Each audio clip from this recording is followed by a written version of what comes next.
Tanjong மலிம் kampung Sungai டாராவில் ஆற்றின் நீர்மட்டம் திடீரென உயர்ந்ததால் சுல்தான் அஸ்லான் ஷா பாலிடெக்னிக் கல்லூரியின் 5 மாணவர்கள் அங்குள்ள பாறை ஒன்றின் மேல் சிக்கிக் கொண்டனர். நேற்று மாலை அவ்வாலிபர்கள் ஆற்றில் குளித்துக் கொண்டிருந்த போது அச்சம்பவம் நிகழ்ந்தது. உயிரை காப்பாற்றிக் கொள்ள ஆற்றின் நடுவே இருந்த சிறிய பாறைக்கல்லின் மீதேறிக் கொண்டனர். என்றாலும் நீர் பெருக்கெடுத்து ஓடியதால் அதை தாண்டி அவர்களால் கரைக்கு வர முடியவில்லை. இதையடுத்து சம்பவ இடம் விரைந்த தீயணைப்பு மீட்புத்துறை பாதுகாப்பு அம்சங்களை நன்காராய்ந்து கயிறு உள்ளிட்ட உபகரணங்களை பயன்படுத்தி ஒவ்வொருவராக கரைக்கு மீட்டுக் கொண்டு வந்தனர்.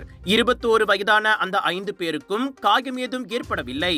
Colors of India பிரம்மாண்டத்தின் உச்சக்கட்டம் south Asia Deepavali festival and trade expo 3ஆம் தேதியிலிருந்து 7ஆம் தேதி செப்டம்பர் வரை சுத்ரமால் ஜோபாடு ஜோரில் 10 ஃபெஸ்டிவல்ஸ் ஒரே இடத்தில். Food, panipuri, biryani, divine, Indian wedding, attire and accessories, sari, Bollywood, மண்ணின் மைந்தர்கள், மியூசிக் அண்ட் கல்ச்சர் என 10 ஃபெஸ்டிவல்ஸ் ஒரே இடத்தில். அதோடு பிரம்மாண்ட LED அரங்குகளில் கலை நிகழ்ச்சிகள் மற்றும் போட்டிகள். Mega sale, mega discount. சுத்ரமால் ஜோபாடு ஜோரில்